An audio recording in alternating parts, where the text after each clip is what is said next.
Caffeinated People Show.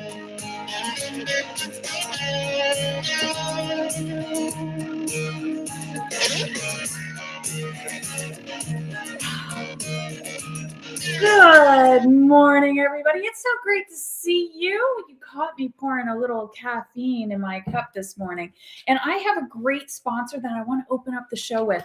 So this is one of my first sponsors, and I was so geeked out, so excited. They actually sent me a whole swag box with a little beanie and all kinds of stuff, and I used to wear it to the gym and just feel like a total badass because I'm not really somebody that wears a black beanie all the time. But Red Bars, so Red Bars right here, they sent me loads and loads and loads of Red Bars. I'm going to have to do a little promotion and maybe give a cup away and put some of my sponsor stuff in there so everybody gets to try it. But Red Bars is really quite interesting. They've doing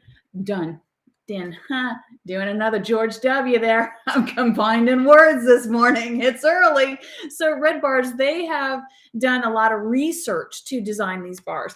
They have, as you see at the bottom scrolling, so it is 10 grams of protein. It's full of fiber, 2 to 5 grams of sugar, depending on the flavor that you choose. And their flavors are so yummy. It comes in chocolate, oatmeal, peanut butter, mint chocolate, salted caramel. And they actually have a few more flavors in development right now. So pre-probiotics, that's a mouthful. Pre-probiotics is what is in these guys, which is so good for your tummy. I mean, it does all the great stuff that you want your tummy and your intestines to do. It does it. A new generation of protein bar delivering low sugar, high fiber energy from handcrafted recipes that are truly delicious. Purchase these at redbar.com, Publix, or Amazon. That's REDDBAR.com. And today you will get 15% off of these yummy caffeinated bars, because we all know, see, I'm dropping stuff. I need more caffeine. I got as much as you can give me. Mint scum, just put it on in my mouth. I need some caffeine to wake me up, especially on a Saturday morning. And speaking about a Saturday morning, I have a really cool guest. Do you remember sitting around, the sleepover, and you're reading those books of the scary stories? I remember it had like a black cover, and then more scary stories came out. Oh my gosh. And doing all that crazy stuff in front of the mirror with your friends. I do. This is actually legit, for real. I have a real paranormal investigator on the line with us. He sent us pictures. He sent us audio clips. How go get some coffee. Go get some coffee. I want you to sit through this because I want to know, and the words coming to my mind, like, this is a family-friendly show. I can't say what's in my head. So I actually have to put a couple of filters on it, because it's like, how much do you got them to sit through this show? This is gonna just scare the ever living what out of you, because it's all for real. It's all legit. Good morning, Ken Dodge. So before I bring our guest to the broadcast, and I'm going to read just a little bit of his bio because it's really quite interesting. So after an encounter with the supernatural at age 16, Chad Zumwalt began his incredible journey in the world of the paranormal. As lead investigator of NWPH Northwest Phantom Hunters, he has dedicated his time and more to unpleasant cases. So we've all seen those people on TV talk shows where it's like, does Ruth ring a bell? Because, she was very soft. She loved you a lot. Those are different people. Those are totally different people that, they see loved ones and relatives and they deliver messages and things like that. This is completely different because Chad has dedicated his time to unpleasant cases. The cases many would think were stories. Children would scare each other at sleepovers. His unorthodox methods of taunting, teasing, and harassing have been frowned upon by others. And we're going to learn so much more about that. So without any further ado, I want to bring into the show Mr. Chad Zumwalt. How are you? Good. How are you? I'm doing great. It's so lovely to see you this morning. And thank you so much for having some time with us, because you're broadcasting from Oregon. So it's early.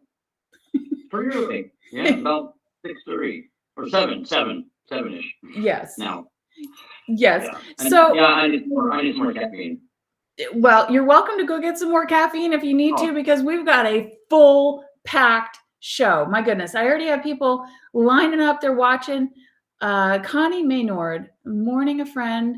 How can anyone look this beautiful so early? Thank you so much.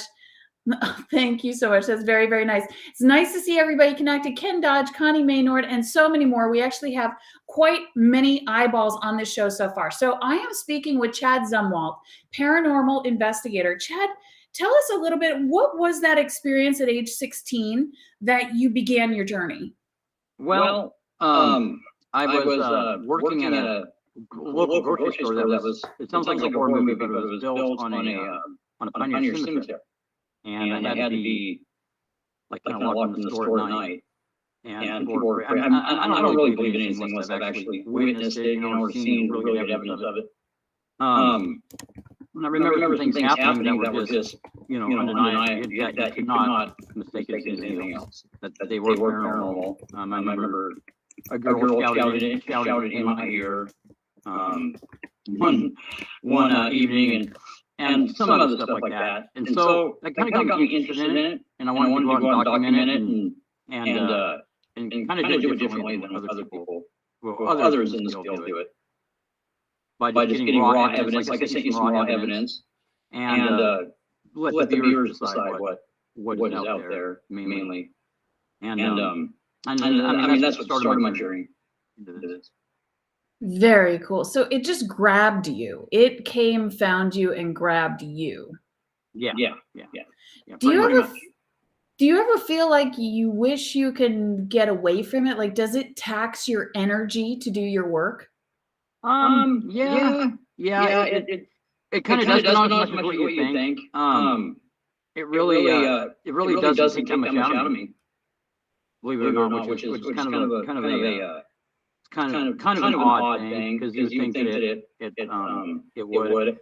Others that deal with these kind of cases, the darker, more diabolical cases, they say it takes something out of them every case that they do. But me, it doesn't seem to really do much. I mean, there are everyday things in life that stress me out way more, little things than doing this. I have somebody helping me with my work this morning. So this old helmet is his name on YouTube. And so I have a YouTube friend writing in saying, what criteria do you use to determine what a case is supernatural after you have an experience? Oh, you mean like how do I diagnose a case? Somebody claims they're having activity? Well, what I do is I go and I set up equipment, and audio and video, and other types of equipment. And then I'll go to spend some time at the location. And eventually you'll be able to tell. I mean, you'll document something, whether it's an EVP or whether it's in the form of that. There's different types of video to capture. Anything from full body operations down to boards. But you'll find some kind of evidence. I mean, the one thing about it is these cases aren't as rare as what you think. People talk about, well, it's one in every so many thousands. I don't know how they figure that number out, because they're more common than what you think. Okay, so I do have somebody viewing, Jennifer Zumwalt. She's saying that there's a pretty bad echo. So anybody, if you hear an echo in the broadcast, please let us know. And then we will try to work behind scenes here. Yes, bad echo. Okay. I'll turn it down on my end. Maybe this is live, everybody. Live is live. So bear with us for just a moment. We're going to try a few things. Okay, how about now? Is that better? Is that better, anybody? What is an orb made of? How about we talk about that? That's another question from a viewer. Okay. Well, orbs, there's a big controversy with them, whether they're dust particles or something else. Oh, good call. I'm going to put in my earbuds. We'll see if that works. Okay. I think the echo coming from my end. Okay. Sorry about that. That's okay. Oh. Yeah, you want to look at my nose here? Good morning, everybody. We have lead paranormal investigator Chad Zumwalt on the feed. Let us know if the echo is getting any better. We are working hard to try to get this echo under control for a really spectacular interview. And in just a moment, Chad is going to talk a little bit about what an orb is made of. And we have a few pictures of the orbs. I know a lot of people I know have sent us. Go ahead, Chad. Speak just a little bit. Okay, can you hear me? I can hear you perfectly fine. Everybody, let us know how it sounds on your end. Maybe that'll fix that echo. It could be. Tell us a little bit about what an echo is made of. What an orb is made of? Yeah. Yep, it got in my head. Did you see that? And I already have somebody saying it's much better. So let's go ahead and we'll move on with the interview. Yeah, we have somebody from YouTube watching, and they asked, what is that orb made of? And I have a picture of an orb I'm going to bring up to the screen while you're talking. Well, an orb, there's all different theories on what they are. I think they're just like a particle of energy. Usually when there's activity, something will manifest. And how I used to tell where the spirit was is I would take photographs, and the orbs would kind of cluster wherever the spirit was at. And it's almost like, I think it's like an energy retrieval particle. Like this, your batteries will die. They'll be cold spots, which is like a thermal energy being taken out of the air or out of the environment. But they're all theories. But people have different theories on orbs. That's what I feel an orb is, just an energy phenomenon. You know, it's really interesting. I've had so many people send me videos, just people that I know, and they're like, hey, I've got orbs, but the orbs are only in my living room. I've actually had one, and, it's always when you're trying to capture something that you don't intend to see these orbs. Right. They just come flying through because they're always there, in my opinion. And I was taking a video of a bunny, of my little house bunny. And he was just hopping around playing with the dog. And my youngest son came running into the room. And I noticed this orb following him. And it was a very, very strong, singular orb. And so, okay, as a little boy, he always talked about his brother. Now, little known fact, he was a twin. And in utero, the twin passed away, and he continued to grow, and he was perfectly fine. So he was born a single. And I thought, I wonder if that's the connection, because forever he was, oh, my brother this, my brother that, from like 2 years old, really, really little. So I watched this video one night, and the orb passed over his face, and it looked exactly like a similar face of his it was a little boy's face. That as soon as it passed over my son's face, it showed as another face. I wish I still had that video. We could play that. Do you find that one orb might be one spirit or one energy of that one particular spirit, and there's multiples? Or do you think it's just one and it's just dispersed energy? Well, I've seen the images too. That's quite common. Is you'll get a face, what appears to be a face. You got to be careful with matrixing. There's something called matrixing, where people see images in the clouds and stuff.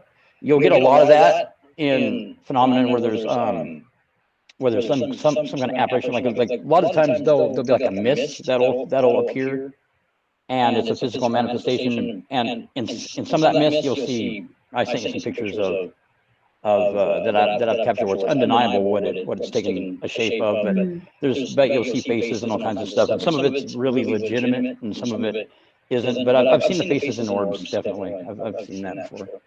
That's really interesting. So I'm showing solo to the screen right now some of the images that you've sent me, and we do see some of the mist, some of the orbs. Do you use anything special for your cinematography or to be able to take pictures to get these images? No, just basic camera, basic digital camera. Has anybody Oh, go ahead. Has anybody ever accused you of doctoring those pictures? Oh yeah, and that's why anybody that does, I send them the raw footage, and they can tell if it's been altered, and never have altered a piece of evidence, and anybody that thinks so, I can send them over. So before we get into further questioning, I have some audio clips that you were very kind to send into the show. Some of them I'm a little bit of a scared ninny to play. Yeah, some of it's pretty intense stuff. It is. So I have 4 of them that I've chosen, and I'm wondering, Okay. this of course is going to lead into questioning about your methods of taunting and what you've experienced. So I have the wolf clip, schoolhouse voice, get out now, and I'm pissed at you. Which one do you think I should start with? Well, they're all good ones. I can give you a background of whatever one you choose. How about the schoolhouse? Okay, the schoolhouse. That there was an individual that contacted me that was renovating a historic church / schoolhouse, going to make it into his residence. Well, he's having some weird stuff happen, and some of it was pretty, not so nice. And there's a phenomenon that occurs where more evil demonic spirits, they reside in attics for whatever reason. I mean, it's true, like in the horror movies, like in the Amityville Horror, they're up in the attic. Well, it's true for whatever reason. I mean, I got my theories on why. I think it's just a place that's out of the way, away from people. But so he started talking about this thing up in the attic. So I go, what's interesting about demonic spirits is they like to reside in attics.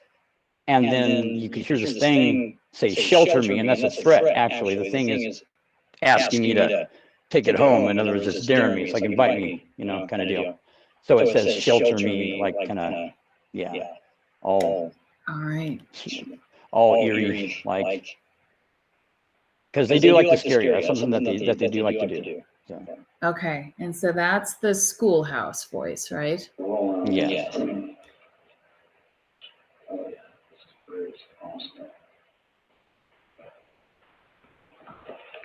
Interesting about demonic entities are they like to reside in attics. See, that's what I was telling you. Yes, sir. They went up there and what's that? They went up there, but they didn't take any photos or anything. Oh, really? Ray and the kids. They didn't went up there, huh? They actually went up there, but they didn't take any photos. Just to look around, yeah. Did they hear anything? They didn't. They just looked and then came out. They just, 13-year-old just flashlight around and was like, yeah.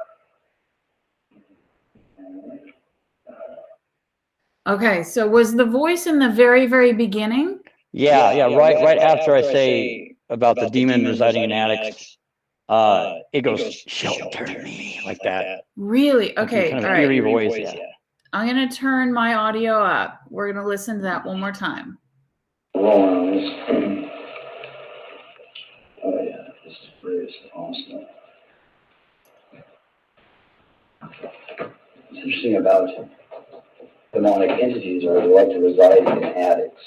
See, that's what I was telling you. Yes, sir. They went up there and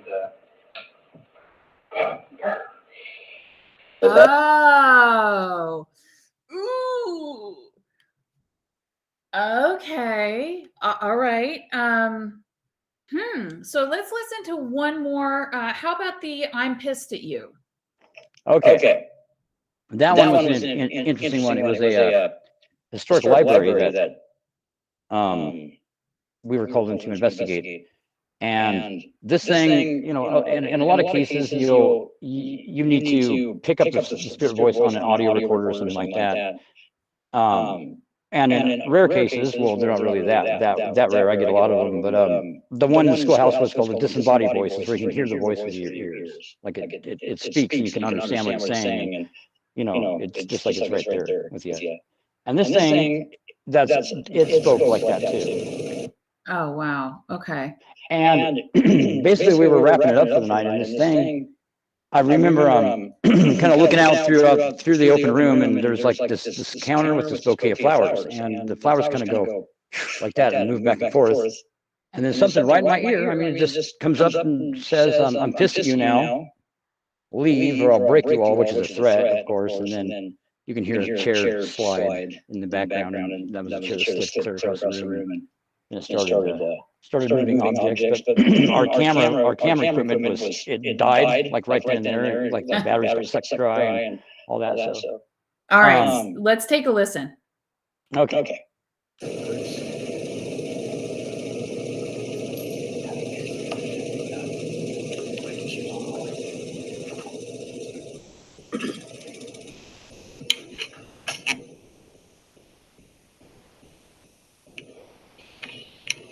There you go.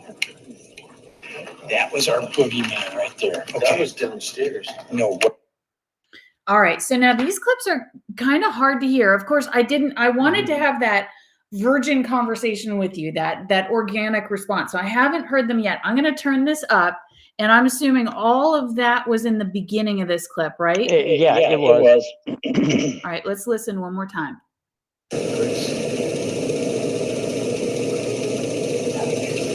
Ah!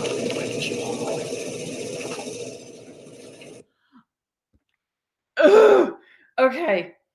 So when you are seeking out the demonic, how do you keep your spirit and your spiritual place of your home, your bloodline? How do you keep that clean? Well, here's where you get controversial. There's a lot of people out there that believe that there's different methods of protecting yourself. Burning sage and salt and all kinds of stuff. But there's only one thing that I have learned. And let me say that right now, I don't go to church.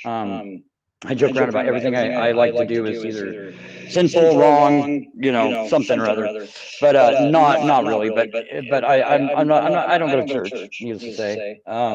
But the only thing that seems to really work when something demonic actually is trying to attack you, you're under attack, is commanding it in the name of Jesus Christ to leave, or to just and that works. That works. Commanding it underneath the authority of Christ. And that's what I've seen work. And I've seen other methods go wrong. A lot of stuff go wrong. So that's the only one that I've seen that actually works, and works like almost instantaneous. Mm-hmm. The spirit will, like, if it thinks that it has a reason to come back and continue to assault you, it will. But you'll just have to keep commanding it to leave. So for anybody that might be concerned watching the show, might be concerned listening to audio or seeing video, like, it doesn't work that way, correct? It doesn't work. It does not work that way. No, actually, it doesn't at all. You can't. That's not gonna bring anything into your house or into your life. No. Okay. Well, actually, educating yourself about the demonic is actually something that you should do, and they prefer you don't. So, our discussion here is, I mean, it's educating some people on the demonic. They're not aware of what they can do and what they can't do. So I have the wolf clip. Let's play the wolf clip. What is that one? It's a crazy one. Well, there was this location that I was looking for years. It was a ghost town, or once was a town, around the turn of the century, but for reasons unknown, they abandoned it. And what sparked my interest in it is there was a newspaper article from the 70s where these loggers were up logging timber, and they, for whatever reason, they left all their equipment up there, left the location, would not go back up to get their equipment. And a lot of them wouldn't talk about what happened. And one of them said something evil chased them away. So, and that's all the dude said. Well, I looked for it for years and years and years, and I gave up on it finally, couldn't find the location. Well, years later, anyway, my buddy Tim, he lives up in this little town up in the middle of nowhere. He's like, yeah, he goes, I know there's a cemetery. Oh, and that's the one thing that they said in the article, is that they stopped logging when they hit these tombstones. There's like a cemetery, like 12 tombstones, like amongst these big old growth timber. So I guess that's all that stands as the towns now, is the cemetery. Well, my buddy Tim's like, hey, he goes, I found this really cool cemetery, and it's logged all the way up to it, and it's like they stopped instantly there. And I'm like, hey, dude, can you take me up there? Like right now. So anyway, that was it. Okay. That was the town, and this clip is it was at the very end of our investigation. I was going to let audio run up there. I put an audio device on one of the tombstones, and we were walking back to the car, which is quite a jolt back to the car, actually, because this is in the middle of nowhere. Oh my gosh. All right. Let's take a listen. All right, here we go. Okay. So we're going to do it the same way. We're going to go through the first time, and then I'll back it up and make it a little bit louder. All right, here we go. Okay, well, let's leave this stuff recorded here. Okay. Thank you, Fido. Yeah. That's fucking crazy. What is? Oh, yeah, because the boogeyman.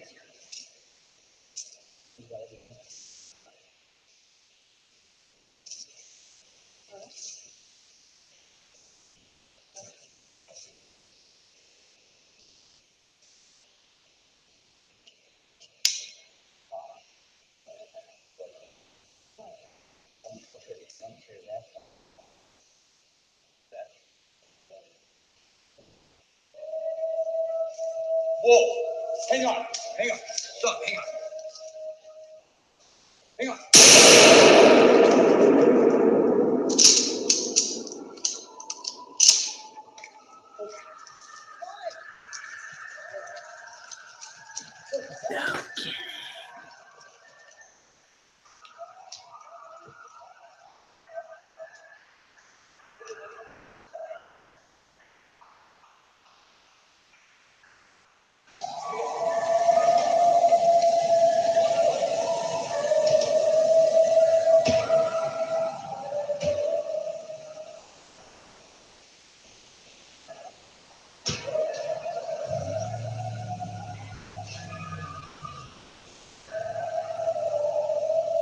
No way. So hearing the car start up, that's you guys leaving. Well, no, they made us a vehicle and like before I did. And they were going to leave me. Yeah, they straight up fired the car up. They were going to get out of there. And that gunshot was I thought it was an animal at first. But I look back on it now. I mean, from the very beginning, it had the signs of it being something supernatural. Those screams were so loud, though. I mean, so ear piercing. Like the whole time when I was going down the trail, I was kind of going backwards, looking behind me, and all the screams were like really close to like the side of my head and stuff, and I ducked kind of out of instinct. But the minute I touched the vehicle, I got to the car, touched the vehicle, it stopped, and so about 20 minutes later, they wouldn't go back up there with me. I had to go back up and get the audio device. I'm like, no, I've got to go back up there and get that. And wow, that's so crazy because I mean, you can hear that you're outside.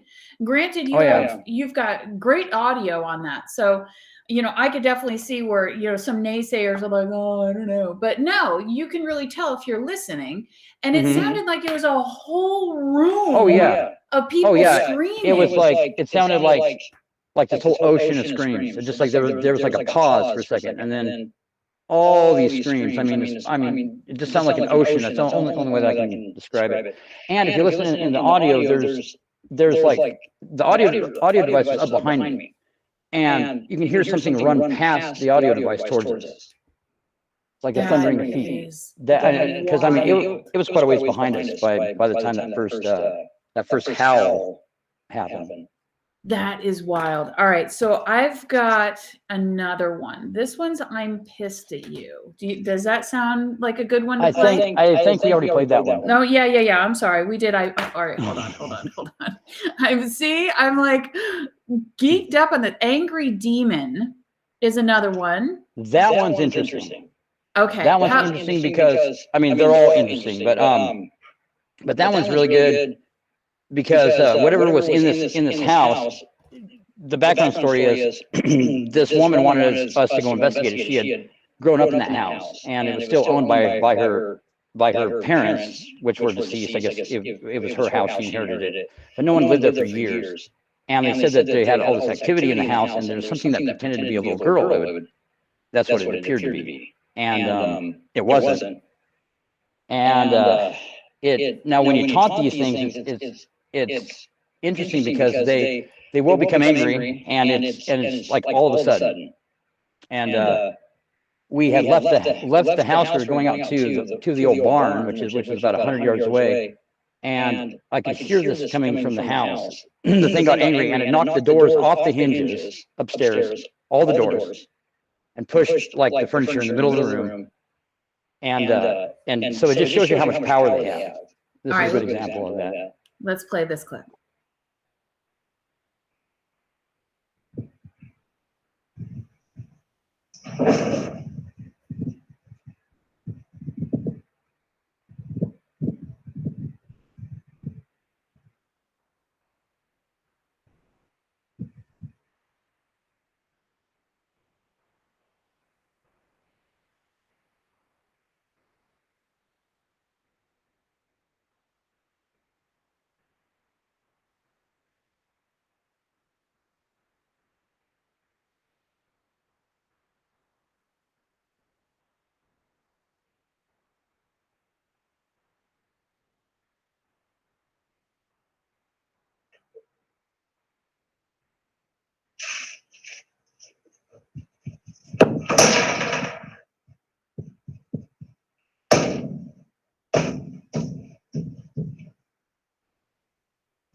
really interesting. And that was by itself, of course. You know, we were outside, like quite a ways away from the house by that time.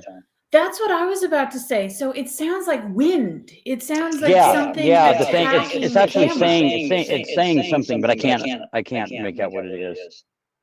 Okay, you know, that And was a there question. there's like some wind and stuff. There's like a wind sound too. Before it. In your opinion, do you think that gathering of energy, the energy that they have to be able to expel, is that coming through the audio as wind? Do you think? Yeah. There's different. Yeah, definitely. That is so wild. So, and you know, when you said that, I was listening to it in my uneducated ears, I thought, okay, well, this one's not speaking. So what's the difference between the ones that use their energy for physically throwing a fit, basically to scare you away, Right. versus speaking audibly? What do you think the difference is between those two? What have you noticed from your Well, different experiences? some of them are better than others at at audibly manifesting, like as far as speaking wise. The more powerful ones, they seem to have the disembodied voices, and this thing did too. It had a disembodied voice, but it wasn't. It's interesting. They don't like to be identified as demons. And once they're identified as demons, it's kind of like they'll stop the act. This thing was pretending to be a girl, like a little girl, and it realized it wasn't going to work. You know, it's that. So it was thrown. It was pissed off at us. So it was mumbling something, and I don't even know if it's in English or what, but it was mumbling something. It kind of sounds like a switch, like if you got like a willow switch, and kind of, you know, through the air. It kind of sounds like that for a minute, and it says something, and then you can hear it charging across the room, and it breaks the door down, and you know, destroys some stuff upstairs. Wow. That is just some wild stuff. So let's say, you know, I've had a friend of mine who said that they were so happy they sold their house. They didn't think that they were ever going to be able to sell their house because they felt that there was a vortex in a particular room. So let's say that if I happen to own a house or I work somewhere and it's like, okay, I can feel something's here. How do I cleanse it? Do they call someone like you to come in and taunt it out of place, or what happens? Well, if somebody gets a hold of me, with what they do is they want help dealing with what's going on, because usually I strongly believe that nobody can go in and just cleanse a location, because it has to do with the people there, especially if they've perhaps, you know, at times they've invited you know, half the time somebody there, but ultimately they're the ones that are going to have to be dealing with it on a daily basis. So they have to actually stand up to it. So I just go in and I do the investigation, and I diagnose what's there, and I give them the best advice that they can for dealing with it. And if it's bad enough, I'll actually stay there with them for a while and see if we can resolve it like that. But yeah, as far as like if you're in like a workplace where it's not your residence, you mean like that? Like, how do you deal with something if it's like if it's targeting you, or, you know? Sure, yeah. If it's targeting you, it doesn't want you in its place. But let's say you live here, you know, you got little kids that keep waking up with nightmares and things. Well, what you do is you stand up to it, and the less afraid you are. Because basically, what demons are is they're like a bully on steroids. They want you to think that they can do all these, that they can affect you in all these different ways, and they're all powerful, which they are, but they have limitations. They can't advance on you unless you invite them, and that's what they're trying to get you to do by deceiving you, by pretending to be, you know, the spirit of a passed away loved one. They're trying to get you to cross a certain boundary with them, so they can therefore act on you. So they have to be invited, and they need the legal, what's known as the legal right to advance. And if they don't have the legal right, they can't do it. So let's talk about the legal right of coming into your space, and what I had opened up the show about, you know, the kids at the sleepover, and they're playing with the Ouija board, and they're playing with tarot cards, and, you know, they're saying red rum in front of the mirror and stuff like that kids get interested in. But is it possible that they could play to a certain extent that they're inviting something negative into their space? That can happen. That can happen. Ouija boards is definitely something I don't recommend using because you have no idea what you're communicating with. And I have a theory on that. The more personal you get with the spirit communication, the more serious it is. You know how you got to use your body as part of the communication device. Put your hand on the planchette, and then it'll move. So you're actually using your physical body and your energy to communicate with the spirit. And I feel it's dangerous. Very interesting. Very good advice. I mean, my grandmother was fascinated by the Ouija board, and I was like, no. Yeah, stay away from. I don't think so. Well, this has been. That seems to really invite stuff in. It really does. I mean, it seems there are certain types of an interest you can take in a spirit that is negative or dangerous. Anytime you're aware of what you're dealing with, that you know it's demonic, and you don't want anything to do with it at a personal level. That type of communication isn't dangerous. Like, telling it, basically you want nothing to do with it or in a negative way. But it's when people get very fascinated with it and they get curious, and they don't understand what's going on, and they don't understand the dangers involved. That's when it gets bad. So I have a viewer here, and he's writing in. He's saying, I'm from Florida, and supposedly there's a restaurant named Ashley's in one of the 13 most haunted places in the world. Are you familiar with this place in Florida? Because I've heard the stories and I've been there, but never experienced anything myself. But there are so many documented occurrences. So a restaurant named Ashley's in Florida. Have you ever heard? I might have. I've heard of a lot of locations. A lot of, and I'd have to look into it. Usually, if a place has a notorious reputation, usually it is haunted. But then you get these locations that they're like the Disneyland of hauntings, where people go and they take tours and and they do all that stuff. And those aren't the ones that you get the crazy activity from. It's the places where the spirit ain't used to being messed with that usually get the activity. So speaking about locations, how do you know what your next location is going to be? Are you able to say what your next location would be? Well, there's two types of locations. There's the locations that we go to for my own research, like the town, like a lot of those audio clips that I sent you. They were from locations that I went in to investigate because they were rumored or known to be haunted, and that's kind of like my. It's kind of like me doing my research and trying things and different equipment. But I don't know when or what my next case will be. From case to case, it's just whoever contacts me. There are some cases that are ongoing, that are private cases, where the stuff's a little bit more severe. But yeah, I can't keep up with everything and all the people that contact me because I don't have enough resources.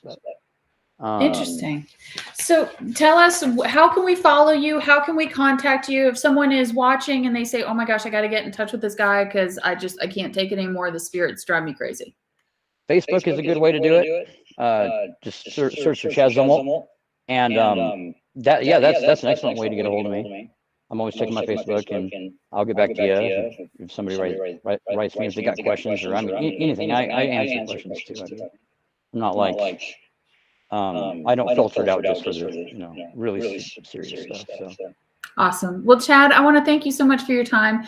This has been a really, really interesting, great interview. And I'd love to have you back on if you encounter something out of the ordinary and just absolutely crazy, your next crazy case. I'd love to have you back on. You've been wonderful sharing all your information with us.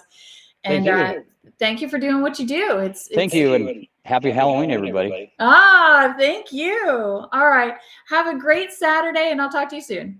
Bye-bye. Bye.